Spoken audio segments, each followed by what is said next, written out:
이제 단백질의 마지막 시간인데요. 우리 이 4차 시 네 번째 시간인데요. 우리 지난 시간에 얘기한 효소, 단백질의 아주 중요한 그룹인데 이 효소 반응이 어떻게 조절되는가? 효소가 이제 활성이 있는 일을 하는 그런 효소가 조절되는 그런 과정을 살펴보도록 하겠습니다.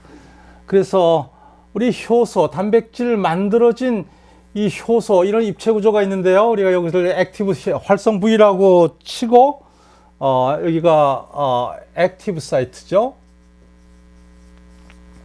활성 부위, 이런 효소가 있는데요.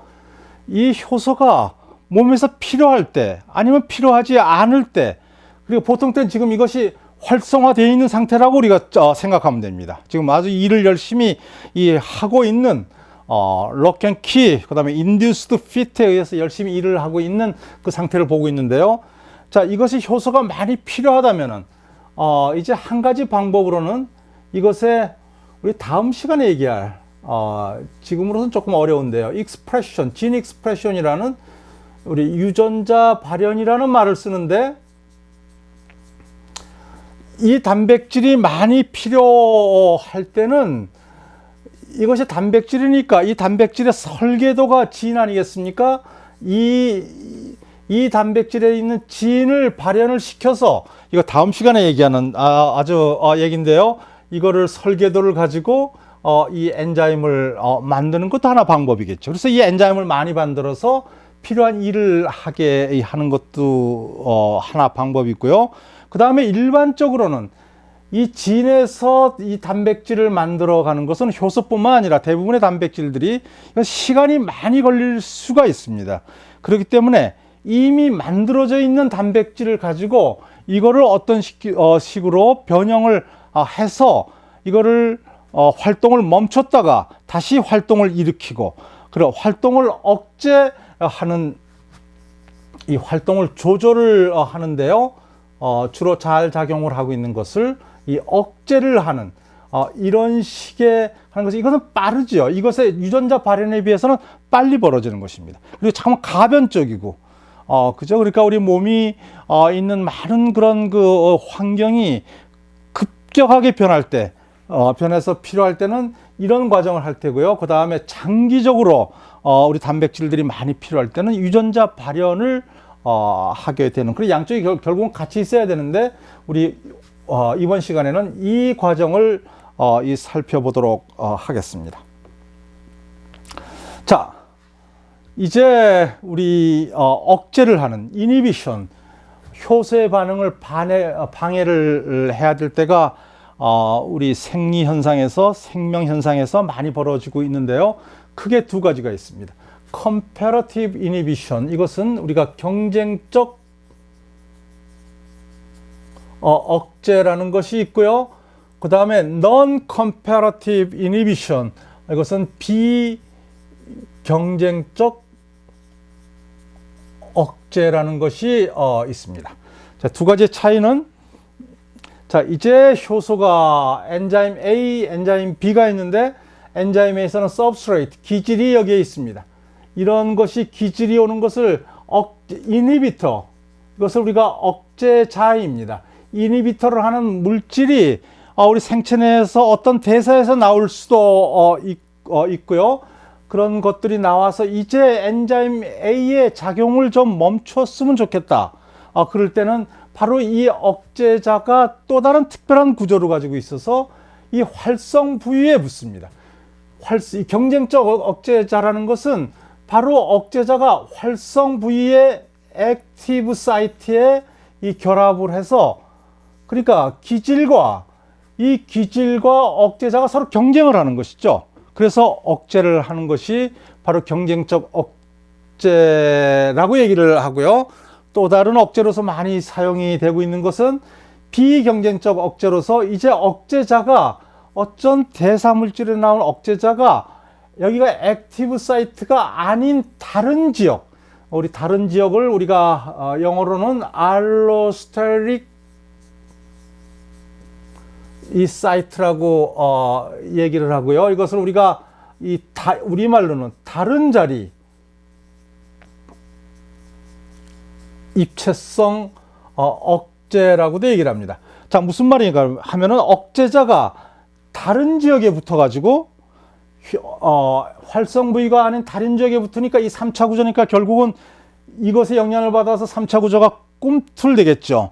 꿈틀대서 액티브 사이트에 원래 있던 모습이 많이 변했습니다. 그러니까 서브스트레이트가 들어가지가 않습니다. 이것을 바로 우리가 비경쟁적 억제라고도 얘기를 하고요. 알로스테릭 이니비션이라는 말도 쓰고 그 다음에 다른 자리 입체성 억제라는 말도 씁니다. 그러니까 두 가지의 아주 중요한 방법을 써서 우리가 엔자임 효소의 활성들은 우리 몸 안에서 이 조절을 받는다라는 것입니다. 자, 이제 우리 이제 실제적인 어떤 대사를 보면은 이거는 어려운 대사인데 우리 대사의 종류에 대해서는 관계없습니다. 어쨌든 여기에 기질이 있고요. 이제 액티브 사이트 활성 부위를 찾아서 가려는 기질이 있고 여러 반응, 효소 이름이 여기 있습니다. 우리가 효소는 보통 끄트머리에 AS라는 말이 들어가죠. thiolase, 그 다음에 synthase, lyase, 이런 것들이 있어서 이 기질이 들어가면 이것은 어떤 대사 경로입니다. 이것이 만들어지면은 그 다음에 이것이 만들어지고, 그 다음에 이것이 만들어지고, 그 다음에 이런 것들이 최종 산물이 될 것입니다. 자, 이 대사에서 많이 보이는 현상들인데요. 이 최종 산물이 만들어지면은 이거나 만들어지면 어떡하겠습니까? 이 만들어지면은 이제 이 대사들은 우리 몸이라는 것은 항상 어떤 항상성, 항상 일정함을 유지하려는 그런 특성을 가지고 있는데요. 모든 생명들은. 그래서 이런 생성물들이 많아지면 이제 그만 만들어야 되겠다 라는 신호를 보내줘야 됩니다. 바로 그 신호를 어떻게 보내느냐 하면은 최종 산물이 바로 첫 번째 효소, 그 대사 경로를 쭉 하는 이것이 지금 여기서는 3단계인데요. 4단계, 10단계도 될 수가 있고, 긴 단계에서 일반적으로는 첫 번째 효소에 이거 thiolase입니다. 그러니까 thiolase에 이런 효소가 있으면 이것에 이 최종 산물이 이제 비경쟁적 억제자로서 붙어서 그래서 이제 이 기질이 여기에 들어오는 것을 방해함으로 해서 이제 덜 만들어지겠죠. 그러니까 이것의 산물은 적당한 균형점을 유지를 할 수가 있는 거겠죠. 이제 이것을 우리가 이 비경쟁적 억제에 좋은 예고요. 바로 이 액티브 사이트에서 경쟁하지 않고 액티브 사이트가 아닌 다른 지역에 붙었고요. 우리 이런 과정을 통해서 벌어지는 것이 우리가 네거티브 이 피드백, 우리가 생리학에서 생리현상에서 많이 쓰는 현상인데요. inhibition 이런 말을 씁니다. 자, 음성, 되먹임 이 조절이라는 것이고요. 우리 생물체 내에서는 많은 경우가 뭔가 많아지면은 줄이려고 하는 방식이 벌어집니다. 많아지면은 줄이려고 하는 네거티브 피드백 이니비션을 버려져서 항상성을 유지하려는, 우리 체온이 높아지면은 낮추려는 현상이, 낮아지면은 높으려는 현상이, 그래서 항상 네거티브 피드백 현상이 벌어지죠. 그래서 물론 예외적으로 포지티브, 많아지면 더 많아지려고 하는 그런 경우도 있긴 합니다만 이것이 아주 일반적으로 벌어지는 것이고, 이 일반적인 대표적으로 설명하는 것이 non-comparative inhibition입니다. 자, 여기서 우리가 중요한 관점을 하나 생각할 수가 있는데요. 우리가 이 첫 번째 thiolase를 조절을 하기 위해서는 이것에 의해서 조절받기도 하고, 그 다음에 이것도 될 수가 있고, 그 다음에 우리가 이 대사에서 여기서도 가지쳐 나갈 수도 있고, 여기서 우리 대사라는 것은 엄청난 네트워크 같아가지고 다양한 대사가 벌어져서 또 다른 산물도 있을 수가 있습니다.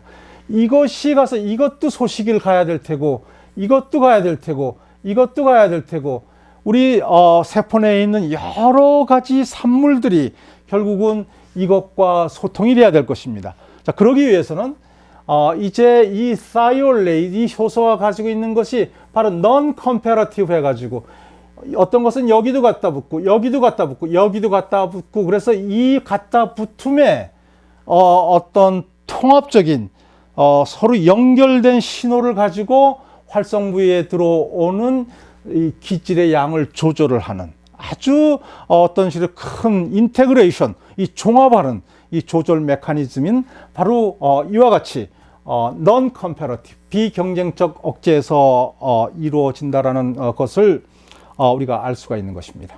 그렇죠? 그러니까 우리 생물체 내에서 있는 화학 반응들은 참 정교하게 조절이 됩니다. 우리가 지금 설명 안 하고 있는 진 익스프레션을 통해서 조절할 수도 있고요. 막 이런 식으로 해서 아주 이 생성물을 일정하게 쓸데없이 많은 물질들을 많이 축적시키려고 하지 않습니다. 그럼 오히려 우리 몸에 나빠지니까 항상 일정량을 유지하려고 하는 것이 상당히 많고요.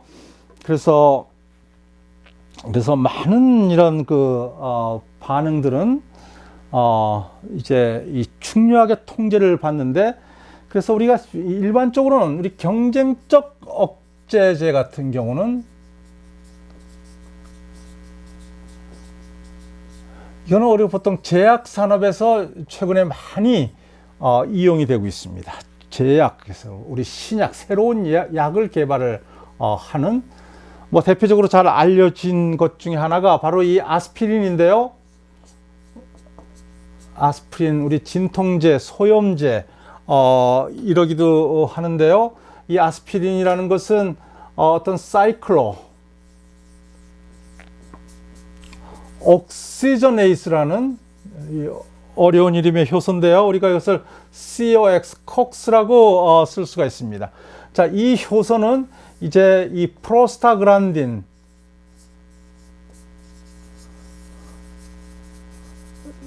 쓸데없이 조금 어려운 용어들이 계속 나오는데요. 자, 이것이 있으면은 염증 반응을 촉진을 시키는 것입니다. 염증 반응 촉진시키다 보면은 뭐 그 자리가 붉어지기도 하고 아프기도 하고 다양한 증상들이 나타나는 것인데요. 자, 이런 것들이 있었는데 이제 기원전 1000년 전이라고 그러던가요. 하여튼 어떤 식으로 이 살리실산이라는 이런 것들을 유럽에서 이런 것들을 어떤 버드나무라든가 이런 데서 찾게 되는데요. 이것은 우연하게 찾았겠죠. 이런 식으로 해서 COOH랑 OH에 있는 이런 간단한 이런 화학물입니다. 그러니까 우리나라에서도 옛날에서 한약재 해가지고 전통적으로 쓰는 것이 많지만 유럽에서도 이런 살리실산을 먹으면은 소염이 되더라, 통증이 없어지더라라는 것이 벌써 이미 기원전 1000년 전에 이런 말이 나왔다 그러니까 옛날부터 어떤 전통 이런 것들이 나왔습니다. 그래서 이런 것들을 실제로 이런 것들을 사용을 많이 하기에는 여러 부작용들이 많고 뭐 그러다가 이제 아스피린이라는 약이 개발이 되었는데요. 이 아스피린, 이제 정확히 연도는 잘 모르겠습니다만 1870년대쯤 이제 독일에 있는 바이엘이라는 회사가요. 이제 아까 얘기했던 살리실산을 화학적으로 조금 바뀌어서, 그러니까 부작용을 줄이기 위해서요. 이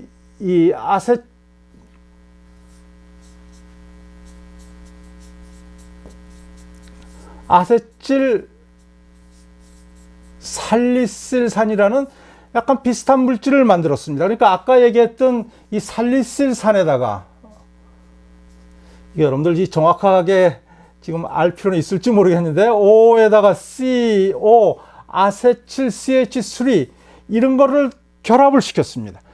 결합을 시켜놓은 이것이 바로 아스피린인데요. 아스피린이 화학적 이름은 이것이고요. 이것이 아스피린 상표명이고요.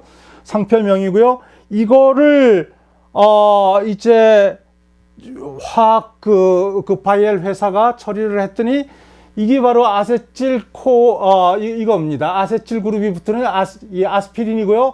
보니까 요것이 COCH3가 여기에 있는 액티브 사이트에 이 결합을 해서 이제 경쟁적 억제제로서 작용을 해서 바로 이것이 바로 콕스인데요. 이 콕스에서 프로스타글란딘 합성이 방해가 되는 것입니다. 그러니까 통증도 안 생기고 염증도 안 생기고 이러는 것이 바로 아세틸살리실산에서 이것이 액티브 사이트에 활성 부위에 붙어서 경쟁적 억제제로서 사용한다는 얘기입니다. 그렇죠? 바로 이와 같은 예들은 수없이 많이 진행이 돼서요. 지금 많은 약들은 바로 경쟁적 억제제로서 사용하는 경우도 많습니다. 물론 비경쟁적 억제제로도 있고요. 우리 많은 항암제로 쓰는 글리백, 우리 수없이 많은 예들이, 그리고 많은 지금 제약회사에서는 그거를 지금 찾고 있고, 이거 보십시오. 그러니까 여기에 특별한 이거 아세틸살리실산, 아스피린이 들어서 경쟁적 억제제 요거를 집어넣기 위해서 이 제약회사 하늘 일은 바로 여기에 집어넣는 이런 화학물질 구조가 다른 단백질에는 갖다가 결합하면 안 되겠죠. 다른 단백질의 작용을 방해를 할 테니까. 그럼 부작용이 생기는 거죠. 특별하게 바로 이 콕스 단백질에 여기에서만 타겟하는 활성 부위에 정확히 붙어내야 되는, 그러려니까 이 3차 구조를 정확히 알아야 되고 정확하게 여기다가 결합을 해서 경쟁적 억제제로 사용할 수가 있는 후보 물질을 찾아야 될 테고, 후보 물질을 찾아서 후보 물질을 가지고 이제 이것이 독성이 있는지 사람의 약으로 쓸 수 있는지 없는지를 테스트를 해야 되지 않겠습니까? 그러니까 쥐에도 먹어보고 원숭이에도 먹여보고 독성이 없으면 그 다음에 임상 사람을 위해서 실험을 해서 아주 긴 시간을 거쳐서 1상, 2상, 3상이라는 단계를 거쳐서 이제 신약, 새로운 약이 개발이 되는 거죠. 이것은 부작용이 없어야 되는 거죠. 다른 단백질에는 결합하지 않고 타겟으로 목표로 하는, 그러니까 암을 일으키는 어떤 특별한 효소에 결합을 해서 그 암을 못 일으키게 하는 그런 것이 우리 글리백도 있고 여러 가지들이 최근에 개발이 되고 있는데요. 바로 그거를 통해서 엄청난 산업이 되는 거죠. 바로 독일에서 이 바이엘 회사가 이 아스피린 이거 개발한 거 해서 지금도 아스피린이 많이 팔리고 있습니다만은 독일이 부흥한 가장 큰 이유라고 얘기를 하기도 합니다. 그래서 우리나라에서도 지금 이렇게 신약, 약품 개발에 많은 신경을 쓰고 있는데요.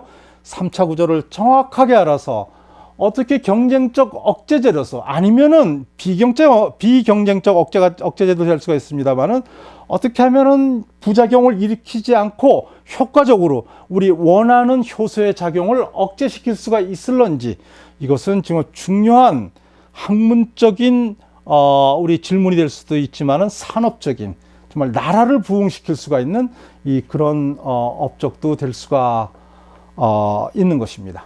자, 이와 같이 해서 우리 단백질, 여러분들이 이제 4번의 수업을 통해서 단백질이라는 것이 무엇인지, 우리 실제로는 많은 항체라든가 단백질의 다양한 종류가 있는데 이건 앞으로 천천히 공부해 나가도록 하고요. 우리가 이번 4번 수업을 통해서 아미노산들이 어떻게 정교하게 입체 구조를 이루어서 이것들이 어떻게 탄력을 가지면서 효소 반응도 일으키고요.